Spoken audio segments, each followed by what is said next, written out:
Welcome to Life, Biz, and All That Jazz, the podcast where real talk meets transformation.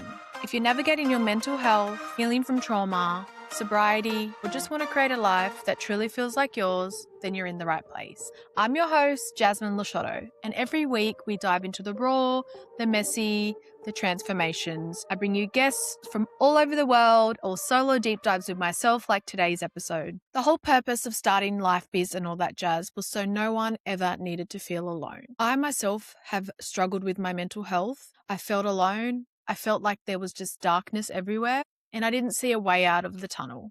But it didn't need to be that way. We have the power of our voice, we have the power of speaking up, and we have the power of asking for help because there's so many people around us that love us and want to be there. Before I start with today's episode, I just need to give a warning that there will be talks of suicide and mental health. I hope you listen with care and take your time listening if it does trigger emotions. Please read the show notes for more details. Today's episode's a very special episode. On Monday, it would have been my dad's 64th birthday. To think that he has been gone for 10 years, it's just gone so quick. Then I also look at what we have all achieved in those years and how proud he would be of us. And that's what really builds that hope and that motivation for me to constantly do better and to share my voice and to share what I've been through and to heal out loud, to know that it's helping other people, and also to share his story because he has a remarkable story. And even though that it did end in tragedy, there's still so much to learn from my dad's story, and that's what I really want to share in today's episode. So today's episode, I will be reading from A Glimmer of Hope. This was a book that my dad was in when he was at a really good point in his life. He's a part of multiple people that are in this book, and it's such a remarkable book. I haven't read it in years. I've looked at it, but I haven't read it in years, so I don't know how I'm going to go reading it. This is something that I've wanted to share for a while, but it's also just a part of me is the sadness. I do get angry at myself, and I have processed a lot of emotions. And even though he did what he did, he saw no way out, but I just get frustrated. And it's okay to feel like that as a suicide survivor because we're going to have all these different emotions, and it's about talking about it and sharing it so other people know that they are loved and they will be so missed. And my life will never be the same. My siblings, my family life will never be the same. And there's just so many exciting things that have happened. There's grandkids and there's so many things that like me and my brothers and my sister have achieved, and all our family. There's just so much hope in life and the future, and we just need to make sure that anyone struggling with their mental health feels supported. So that's the purpose I want to get out for today's episode, is to talk about this book and to spread awareness that even though at this time my dad was in a good place and it did end with him taking his life, that if we can talk about mental health more, if we can share stories and share the hope, then maybe we can help reduce the numbers. That's my whole point, is so no one ever feels alone and we can reduce the numbers of people that are taking their lives and dying by suicide and families that have to suffer. So let's get started with the book. So this is, I have it pinned. I actually need to share something. I found a note that my dad had written and I was using this as a bookmark. And the thing is with my dad, he constantly tried to be better.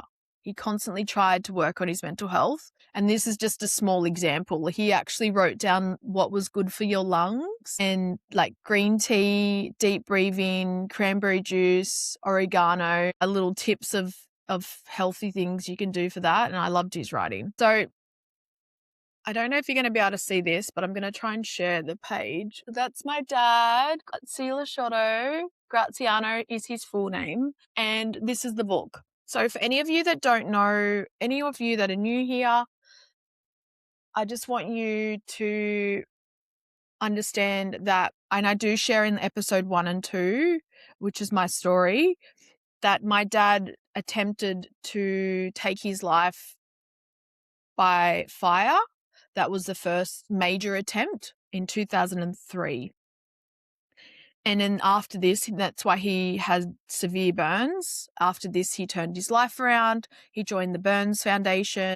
he did so much for charity and really gave it back to other people. He did all these charity sports events. He did so many guest speaking events. And then that's where this point is, where he is right now in this book where I'm going to read. He was at a good place, but we're going to talk about his story. So there is going to be some triggering moments, which are regarding the attempt and the fire. So I just want to mention that again. So the title of his page is My Life Was Mostly a Charade. It was not always sad, but when I was depressed, it overshadowed the good. And that's one thing I want to point out is my dad had his darkness, but he was so loving and he was the best dad. And it's because of him that I believe that I can do anything that I want to do, because he always said that to me. And that's something that's ingrained in me forever now. And I'm so blessed to have that. Okay. Petrol everywhere. I sit in the middle of it. I think for a while and say to myself, this is what you have to do. My thoughts are of my kids, but I believe they are better off without me. I ignite the petrol. For me, this seemed the only way out of more than 25 years of depression. All I want to do is go to sleep, endless sleep, to never wake up. My life was mostly a charade. It was not all sad, but when I was depressed, it overshadowed all the good times. I had constant suicidal thoughts. Didn't take long. I did a lot of self-destructive things. Maybe it was my way of asking for help, but I was embarrassed to ask. I was a man, and men don't cry or ask for help. That's weak. My escape was to get drunk or stoned. I did this almost every day from 18 to 41. It took away the depression and I was someone else. However, fleetingly. The mood swings could pop up anytime, anywhere. My highs were so good, I could be or do anything. I was a good community person, good at my job, basically good at anything, but I disregarded my family. The fit and athletic Grazi was the one most people saw. They could not have imagined who I really was. When I hit my lows, I hated myself. Bringing down the people around me made me feel good because I wanted them to feel the same pain. My family really loved me, otherwise they would have not have stayed around for so long. I truly loved them, and I was always scared that I would hurt them. I never physically abused them, but it didn't make the mental abuse any better. The scary part was that the people who meant the most to me also suffered depression. Not the type I had, but social depression brought about by my behavior. When I look back, all I see is pain, and it's not only mine. Getting married just put off the inevitable. I had kids and therefore a reason to live, but the mood swings kept coming. My family sacrificed a lot for me. I was not a good father, but my 4 kids knew when the real dad was around and that good times were to be had. A few weeks before the fire, my wife Sydney broke down and told me she had enough. She was desperately unhappy. She said she'd given me 20 years of her life and all I gave her was pain. I had never seen her this way and it really hurt me. She was my best friend, but the sad thing is I never told her or showed her. I was on my way to work when I heard a story on the radio about a house that caught fire. The family lost everything, but no one was hurt. The radio station had a fundraiser for them. I started thinking that if I did this thing, set fire to the house, that I would die and the same thing would happen to my family and life would go on without me. I feel like I want to say stuff in between reading it.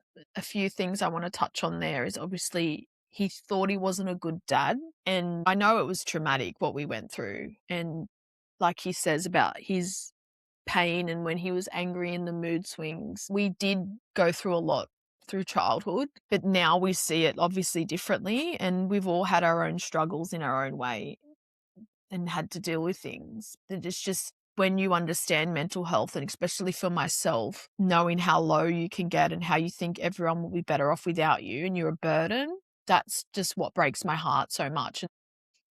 I feel that no one is ever a burden. No matter what you do, we will make mistakes. There's a difference between someone that's a bad person and just doesn't care at all, bad 24/7. And then there's difference between someone that's struggling and brings out the worst in themselves because of the pain that they're suffering and the depression and the darkness. That's just kind of how I see it.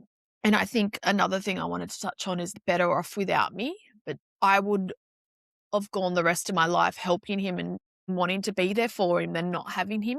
I was 28 when he passed. I'd already gone through 28 years of my life and And then to think now it's been 10 years without him. I think if he was still here now, it would be different. I can't bring him back. I know that.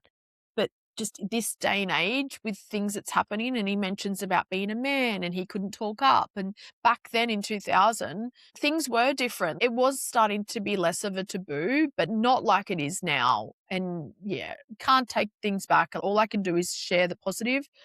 And obviously this is really sad reading this. Overall, we just need to know that people do think like this. And if sharing this can help someone reach out themselves, ask for help, or see a family member, seeing how much people carry for years without sharing anything, we can try and stop it before it gets too late. And now we'll go back to the book. We're talking about the fire. So the week before, I didn't go to work. I just drove to the beach and slept until it was time to go home. The night before the fire, I was drinking heavily and smoking pot. I woke up at 6 a.m. and drove to the petrol station and filled up some drums with petrol. I woke Cindy and told her to get herself and the kids out of the house. Then she asked me what I was doing. I told her to shut up and get out. She tried to stop me, but being the great mother she was, she got the kids out. The two oldest kids, Jasmine, then 15, and Timothy, 13, tried to stop me too, but I remember throwing them out and locking the door. I finished pouring petrol everywhere while they were screaming, "Help, stop him." I sat in the middle of the lounge room and tried to light it twice and nothing happened. Then I looked outside and said, "You're better off without me," and lit the petrol. All hell broke loose. When I started to burn, my body and mind kicked into survival mode and I tried to get out of the house, but the doors were all locked. Finally, I opened the front door and Timothy was waiting outside and turned the hose on me. Everyone else was across the road. It was May 19th, 2003. Something that I want to mention from that part is the drinking and smoking pot. Like, it's so mind altering, especially for my dad. He had bipolar. And I know my darkest moments have been when I've been drunk and really just in the deep of it. And I can't do any other type of substance. I wouldn't anyway, but I obviously have tried when I was younger, parties and stuff like that. But they just make me think a way that I'd never want to think, which is coming to the point of why I'm sober. At Sydney Concord Hospital, when I was released, my mother looked after me. I was half the man I had been and still wanted to die. It was a living nightmare for my mother. She was scared I would take my life. She too had social depression. It took me a long time to beat depression, but one of the main reasons I did conquer the disease was because of the support of those around me. My family and friends saved my life. I did get some counselling in hospital, but the thing that really helped me was going to cognitive therapy classes where I was talking to others who suffered depression like me, people who know what it's all about. My life changed when I got involved with the Peter Hughes Burn Foundation. In my 47 years, I'd never been stronger than I am now. I have helped other burn survivors and have the support of all the doctors and nurses at Concord Hospital Burns Unit. These people saved my life and now support me with what I'm doing. Easy to say and hard to believe, but depression can be beaten. I did it, and I'm not special. I'm just Grazi. I thank my kids for where I am now. When I woke up in hospital, I made a promise that if I got through this, I would live the rest of my life as a good man. If I had the balls to tell my family and friends what I was feeling and not be embarrassed, things might have been different. Depression is a disease and it can be managed. You don't have to walk alone. There is help out there. My biggest triumph was in 2009 when my son Tim rang me to see how I was. I told him, if there is one thing you can learn from your old man, it is no matter how bad things are, someone who cares will be there for you. Just look at your dad. I came back from the dead and now I'm a happy man. You know what he said? This boy who had waited outside a burning house and put his father's flames out. Dad, I'm so proud of you. The joy I felt that day, no words can explain. I need to get a tissue. Oh, that was so hard. Oh, I wanted to see, I think, the other photo at the end. This photo, I just love this photo. He's just so happy. Like, obviously that was hard to read. It's sad. I know it's really sad, but I wanted to read that because he was okay. He beat depression. He says that. He was in such a good place, but then things changed. And one thing that I really want to get across from this is that depression, bipolar, mental health, overall mental health, no matter what, it falls under that.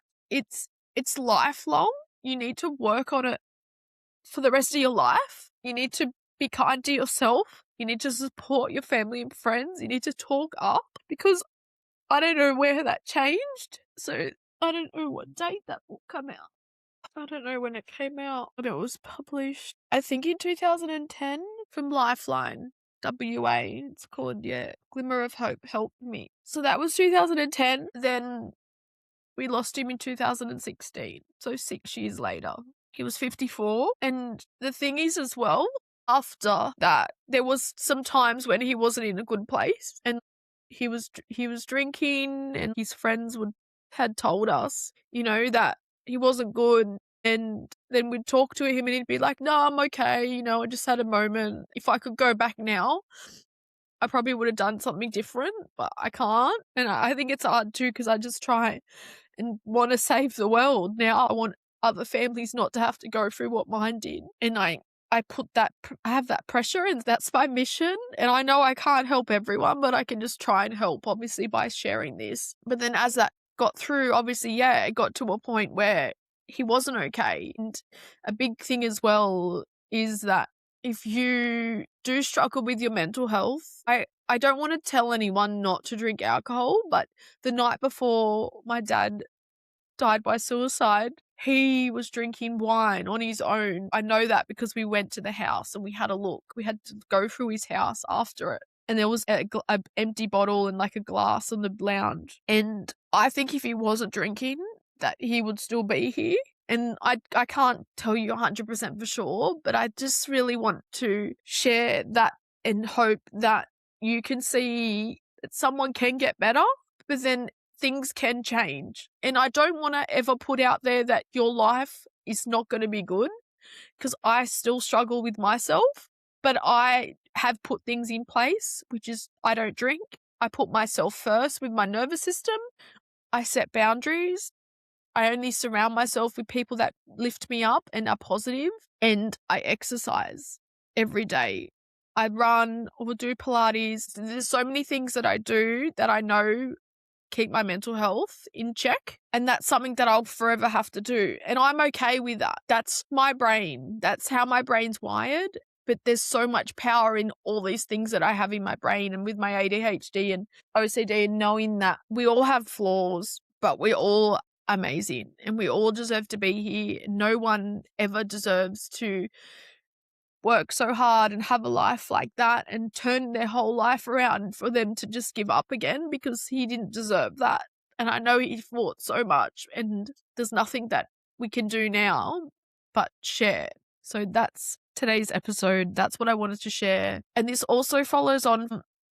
Next week's episode is a really special episode. So I'm participating in Podcast-thon, and it's all about charities, and it's actually just come at a really perfect time, because I wanted to share this episode for my dad for his birthday, and 10 years been gone. And then next week, the Podcast-a-thon episode comes out, and that's all about, similar to what I finished today's episode with, is mental health, and that we need to really prioritize it for the rest of our lives and support people, and know that we're all going to be going through different parts and different journeys, but all that matters is that you just need to look out for people that you care about, and just be compassionate and understanding.